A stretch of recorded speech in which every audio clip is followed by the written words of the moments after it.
시작하신 지가 꽤 됐잖아요. 20년이 20 년. 넘었습니다. 예, 그러니까 그 내력을 그러니까 어떻게 보면 인생 그래프 그걸 통해서 한번 알아보도록 하겠습니다. 인생 그래프 한번 띄워주세요. 이게 지금 나인 거죠. 20, 25, 30. 근데 맞습니다. 20도 전에 시작을 하셨어요?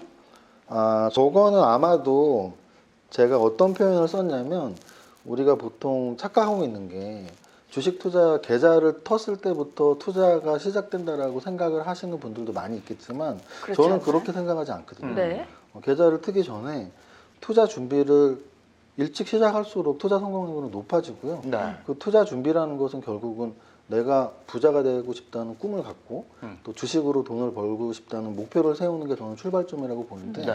저는 계좌를 성인이 돼서 트기 전에도 초등학교 3, 4학년 때는 부자가 되고 싶다는 꿈도 갖고 있었고 또 중학교, 고등학교 때는 그냥 부자가 아니고 100조를 벌고 싶다는 구체적인 숫자로 이제 네. 꿈을 갖고 있었어요. 네. 그래서 아마도 저렇게 그래프를 그려주신 건 20살 이전에 그런 좀 부자의 꿈 네. 그리고 주식 투자로 돈 벌고 싶다는 꿈을 표시해 주신 것 같습니다. 그 누구의 영향을 받았습니까? 영향을 받았다기보다는 뭐 결과적으로 아마 어렸을 때부터 부자가 되면 경제적 자유를 누릴 수 있다라는 걸 좀 이렇게 주변 환경이나 친구들을 보면서 느꼈던 것 같아요. 저희 집은 뭐 아주 가난한 집은 아니었지만 네. 그렇다고 뭐 부자가 아니었기 때문에 제가 뭐 어렸을 때 하고 싶었던 뭐 공부 학원이랄지 또는 뭐 운동 같은 거 수영, 뭐 태권도 이런 거를 한 번도 다녀본 적이 없거든요. 근데 이제 친구들 보면 뭐 유치원도 나오고 뭐 어디 학원도 다니고 뭐 산수 수학 학원도 다니고 뭐 테니스도 배우고 태권도도 배우고 이런 게 저는 나는 왜 못 배우지? 돈이 없으면 못 배우나? 뭐 이런 생각이 들었어요. 그래서 나는 크면 좀 돈 많이 벌어서 하고 싶은 거 다 하면서 살고 싶다. 뭐 그런 게 좀 어렸을 때 있었던 것 같아요. 그러니까 그 말이 틀리지 않아요. 약간의 결핍이 네. 나를 성장시킨다 이런 건데 그치. 너무 풍요롭게 해주면 그런 내가 결핍을 못 느끼기 때문에 뭘 하고 싶은지를 못 느낀단 말이에요. 그런 주변에서 거예요. 다 시켜주면. 예. 그래서 그런 생각을 어려서부터 했고 20대 때 저 그래프를 보니까 시작을 하신 것 우리 같고 개미가 아주 점프를 하고 시작하네. 25세 때 이렇게 쭉 올라가네요. 제가 이제 대학을 경영학과를 나왔고요. 네. 그때부터 이제 주식 투자자의 꿈이 이제 굉장히 구체화됐죠. 음. 저기 나이가 이제 저 25, 6쯤에 이제 제가 군대를 갔는데 네. 군대에서 이제 처음 계좌를 만든 거죠. 어. 근데 이제 군대 제 기억에 병장 월급이 한 10,000원대였거든요. 네. 뭐 큰 돈으로 계좌를 만든 건 아니고 뭐 한 돈 10만 원 정도로 계좌를 만들어서 실전 경험을 좀 연습을 했죠. 어유 30대 때 확 올라서는 거 보니까 병장 때 넣었던 돈이 한 10배 된 모양인데. 사실은 병장 때 뭐 10,000원 월급 받아서 10배 다 대봐야 10만 원이잖아요. 근데 이제 제가 제대를 하고서 취업을 했는데 요즘은 그나마 주식 투자가 거의 보편화됐지만 그 당시만 해도 많지 않았죠. 월급 처음 이제 초년병들은 적금을 이제 붓는 거였는데 맞아요. 저 같은 경우는 주식 투자자로 빨리 부자 되고 싶은 꿈이 워낙 강했기 때문에 첫 월급 받았을 때부터 계속 주식 투자 계좌에 돈을 넣었거든요. 근데 그 당시가 운이 너무 좋게도 예. IMF 이제 직후였겠죠. 제가 IMF 때 군대 생활을 했으니까.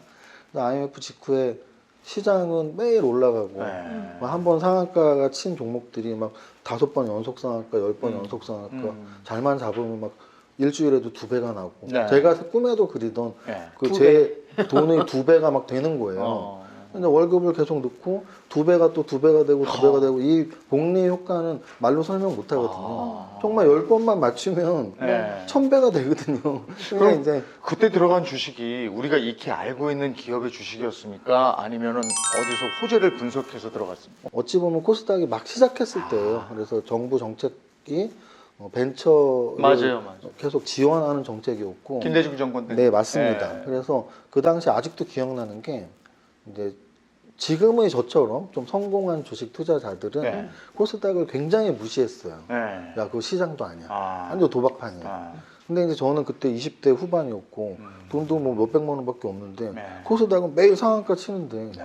저거 어차피 돈 벌려고 주식하는데 왜 저거를 사지 말라고 하자 하면서 저는 좀 코스닥 시장을 분석도 많이 했었고요. 야, 신생기업에 주목했군요. 그렇죠. 그래서 그때 기술주 중심으로. 벤처 열풍이었던 종목들은 그 당시에 주가가 막 10배, 50배 이렇게 난 종목들이 많이 있는데 그런 종목을 굉장히 집중적으로 좀 공략을 했었죠. 근데 그걸 계속 뒀으면 망하셨을 텐데요. 세럼 같은 건 지금 없는데.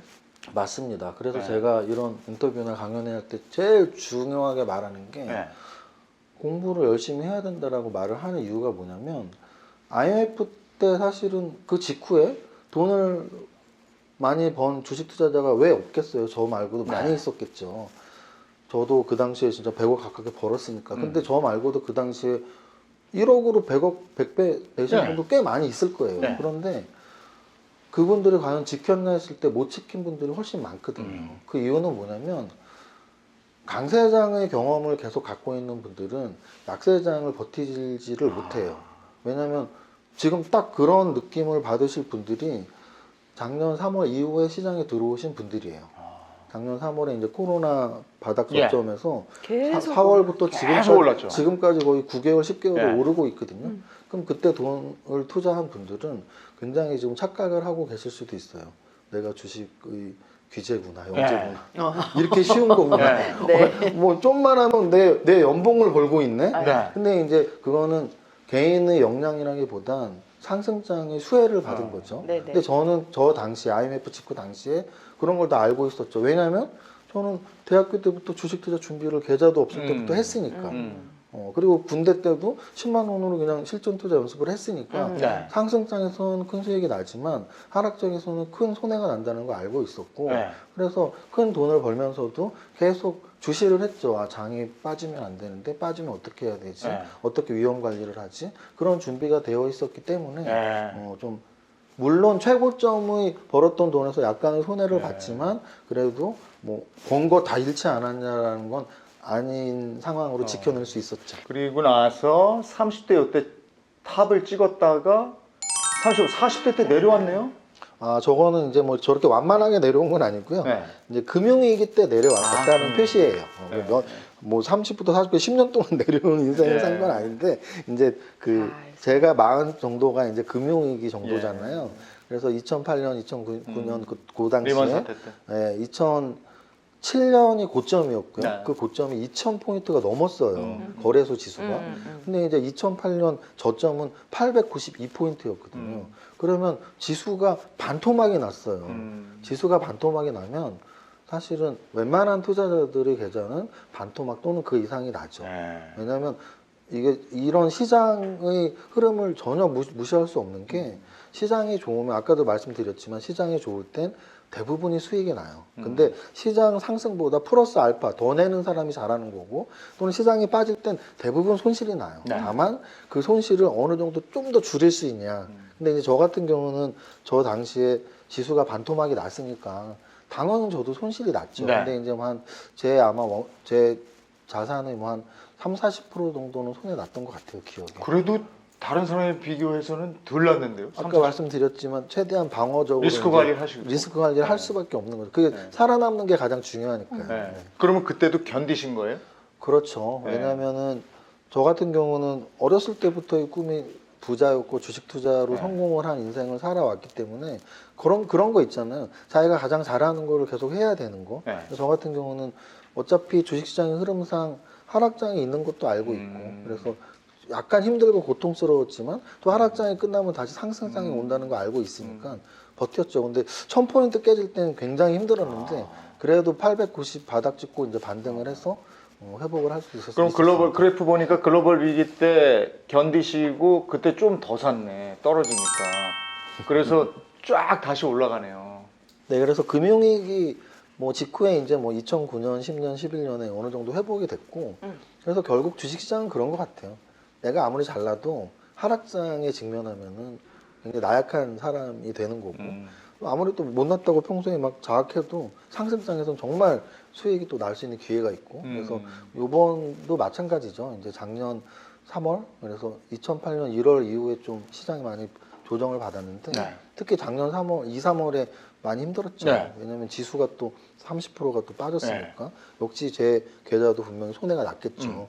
근데 이제 손해 났다고 그만둘 건 아니니까 또 잘 버티니까 그 저점부터 지금 거래소 지수는 2배 이상 올랐죠. 1400포인트에서 3000이 넘었으니까 그래서 다시 또 지금 화랑장으로 돌아서서 조금 마음이 다시 편해진 상태입니다. 예, 알겠습니다.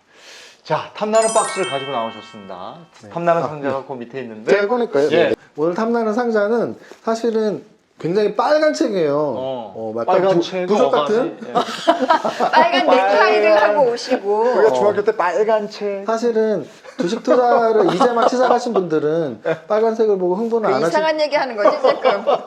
주식 투자를 나도 알아듣고 해야 하냐. 아우 죄송해요. 아우 죄송해요. 주식 투자를 막 시작하신 예. 분들은 빨간색을 보고 흥분 안 하실지도 몰라요. 근데 저는 20년 이상 주식을 했잖아요. 몰라요. 저는 정말 빨간색을 좋아해요. 정말 빨간색을 네. 좋아해서 네. 사실 이 책은 제가 쓴 책인데요. 아. 표지도 빨갛고 네. 제가 쓴 책을 오늘 네. 탐나는 상자에 담아왔습니다. 네. 네, 네. 아, 고맙습니다. 오늘 넥타이도 빨간색으로 메고 오셨어요. 네. 이 책의 핵심 내용을 좀 소개해 주세요. 네, 일단은 표지에 제가 굉장히 좋아하는 말을 썼는데요. 네. 지출을 줄이면 1억 부자, 소득을 늘리면 10억 부자, 그리고 투자를 잘하면 100억 부자라고 써놨어요. 그래서 사실 우리가 주식을 하는 이유도 부자가 되기 위한 거잖아요. 그렇죠. 근데 시드머니가 없는데 자꾸 전업 투자하고 싶다는 젊은이들하고 상담을 많이 해요. 제가 약간 충고를 하죠. 저는 여태까지 주식 투자하면서 직업이 없었던 적이 없었거든요. 지금도 뭐 법인 대표고 처음 주식했을 때도 직장인으로서 월급으로 주식한 네. 거고. 그래서 정말 부자가 되고 싶으면 주식도 중요하지만 먼저 월급에서 좀 지출을 줄이면서 빨리 시드머니를 모아라. 네. 그리고 또 자기가 하는 일을 전문가가 열심히 돼서 해서. 소득도 좀 늘려라. 그러면 분명히 시드머니는 커질 것이고 네. 그 시드머니로 투자를 하면 음. 정말 부자 인생을 살 수 있다라는 저거 다 그런 하면은 제 111억, 경험담과 뭐 그런 111억 이론들을 여기 부자가 써놨습니다. 되겠네요. 예. 자, 오늘 보시고 이 방송이 도움이 됐다 하시는 분들은 구독, 좋아요, 눌러주시면 저 책을. 부자의 공식 보내드리도록 하겠습니다. 오늘 함께해 주신 이정윤 세무사 슈퍼 게임이세요. 예, 오늘 나와주셔서 고맙습니다. 감사합니다. 좋은 말씀.